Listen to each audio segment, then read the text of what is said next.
नमस्कार दोस्तों, मैं मुकेश कुमार ढाका। रीट की परीक्षा अब आपके सर पर आ रही है। रीट के लिए अब आपके पास बचे हैं 3 महीने। आज 20 जनवरी हो गई है। एक तरह से आपको हम पूरी थोड़ी चर्चा करेंगे, 5-7 मिनट आप ध्यान से देखिए वीडियो।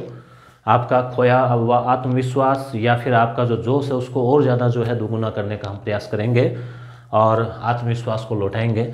तो देखिए 20 जनवरी से अगर हम बात करें, फरवरी, मार्च, अप्रैल, 1, 2, 3 महीने या 90 दिन है।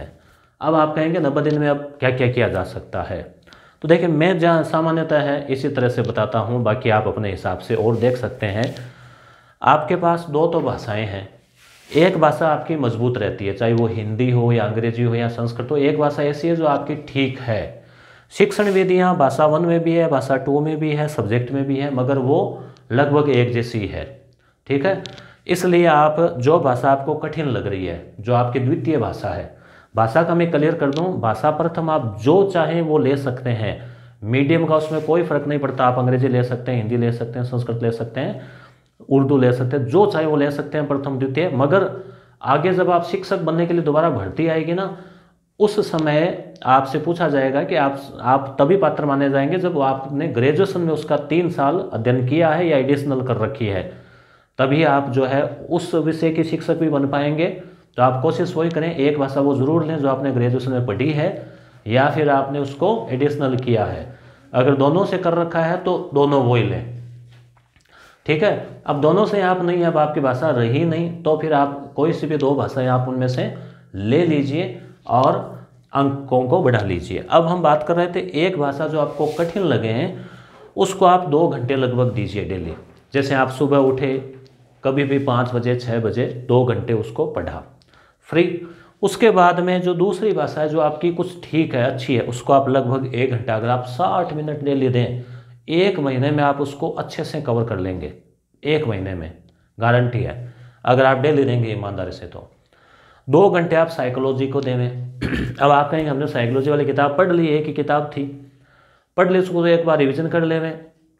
आए हुए जो क्वेश्चन है विभिन्न एग्जाम्स में, वो कहीं आपको कहीं मिलते हैं गाइड वगैरह या कहीं ऑनलाइन यूट्यूब, जहाँ कहीं भी, उनको आप देखते जाएं। ठीक है, फिर कोई और अच्छी किताब मिले तो उसको देख लो, नहीं उसी किताब को 1 या 2 बार जो है उसको देखें आप। ठीक है, और उसको जो है अब रही बात 3 आवर की। 3 आवर जो है ये आप सब्जेक्ट को दीजिए, तो 2, 4, 3, 7, 1, 8 घंटे की पढ़ाई आपकी हो रही है। इतना आपको अभी तो 24 घंटे का तीसरा हिस्सा हुआ है। 2 घंटे आप समय और बच रहा है, तो प्रैक्टिस, यानी जैसे इनको रिवीजन कर लिया, कोई और चीज़ पढ़ ली, कोई प्रैक्टिस क्वेश्चन देख लिए, ऑनलाइन देख लिया, कोई वीडियो वगैरह देख लिया, तो इन्हीं में से 10 घंटों में से आपको 2 घंटे ऑनलाइन के लिए आपको निकालने हैं कहीं से भी, तो लगभग आपको 8 से 10 घंटे तो भी पढ़ाई करनी है। और अधिकतम अगर आप शुद्ध रूप से देखें तो अधिकतम 10 से 12 घंटे भी आप पढ़ाई कर सकते हैं। हालांकि ये लंबे समय नहीं था, मगर 2-3 महीने तो इजीली आप निकाल सकते हैं। अब ये टेंशन भी नहीं लेनी है कि भाई मेरे पास तो टाइम ही नहीं है 10-12 घंटे। तो अब आपको मैनेज करना है कि जो क्वालिटी टाइम देना है, समय अगर कम भी दे रहे हैं तो पूरी एकाग्रता से देना है और आप उसको मैनेज कर सकते हैं। कुछ और सवाल है कि गाइड से पढ़ें या बुक लें, ये सवाल भी पूछ रहे हैं कई विद्यार्थी। बुक जो है किताबें 6 से 10 तक, ये क्लियर हो गया है, आपको आरबीएसई पढ़नी है। ठीक है, मगर अब आपके टेंशन ये है कि आरबीएसई वाली किताबें पढ़ लें या हमने पढ़ ली तो क्या गाइड पढ़ना ज़रूरी है। देखो ज़रूरी तो कुछ नहीं है, परंतु 100% मान लो आरबीएसई गाइड में क्या दे रखा है कि 12वीं तक की कठिनाई का स्तर। अब 11वीं और 12वीं की किताबें भी आप भूगोल की या राजनीति की, इतिहास की लाएंगे तो फिर लेंदी ज़्यादा हो जाएगा, इतने सारे अवेलेबल भी नहीं है, तो कई टॉपिक कहीं छूट नहीं जाए। तो आपके पास गाइड पड़ी है भाई। देखो गाइड वाले शायद ये वीडियो सुने तो नाराज़ हो सकते हैं, मगर मेरा कहना है कि अगर गाइड आपके पास पड़ी है, पुरानी पड़ी है या पहले ले रखी है, तो अभी उसमें से जो टॉपिक सिलेबस में है वो आप देख लीजिए। 2011 से लेकर अब तक सिलेबस वही चला रहा था, थोड़ा चेंजेस हुआ है। चेंजेस का भी मैंने वीडियो लगा रखा है कि कहाँ कहाँ चेंजेस हुआ है। सामाजिक में कुछ हुआ है, बाकी में नहीं हुआ है।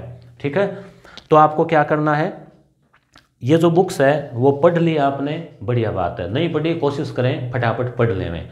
उसके अलावा आपको फिर भी समय मिलेगा, अगर आप इस तरह से पढ़ेंगे ना तो आपको समय मिलेगा।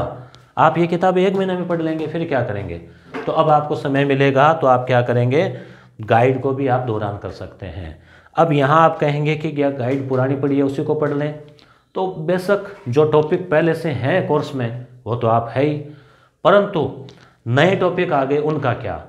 तो आप क्या नई गाइड अब लेनी चाहिए? अब देखो इस पे हालांकि आपका पर्सनल मैटर है, मगर फिर भी मैं कहूँगा कि जो कुछ एक टॉपिक है अब आपने अभी तक नहीं था आपके पास में गाइड वगैरह मैटर, तो आप ले लीजिए। और आपके पास अभी हाल ही में ली है, पैसे लगाए हैं, सोचे और पैसे कहाँ से क्यों लगाएं, तो उस मैटर को आप अवेलेबल हो जाएगा, ऑनलाइन मिल जाएगा, मेरे जैसे भी कोई वीडियो बना देंगे उस पर कुछ टॉपिक्स पे। तो इसलिए आप जो है चिंता नहीं करें। एक एडिशनल वाला सवाल पूछा था कि एडिशनल आपकी कब तक आ रहा है, इसका अभी कुछ नहीं, अभी रीट पात्रता परीक्षा है, ठीक है, रीट अभी केवल पात्रता परीक्षा है। आपकी जो रिक्रूटमेंट आएगी बीकानेर वाली, उसके रीट के बाद में तब जो है वो मांगेंगे कि आपको जो है आपकी कब तक हो जानी चाहिए। तो ये सारी चीज़ें थी। तो मेरा आप लोगों से ये कहना है कि आप पुनः जो है आप जुट जाइए, 3 महीने हैं, क्षण क्षण का उपयोग कीजिए, पल पल का उपयोग कीजिए, और मॉर्निंग में, दोपहर में, शाम में शेड्यूल बना के पढ़िए, जुड़े रहिए और मिलते रहेंगे। धन्यवाद।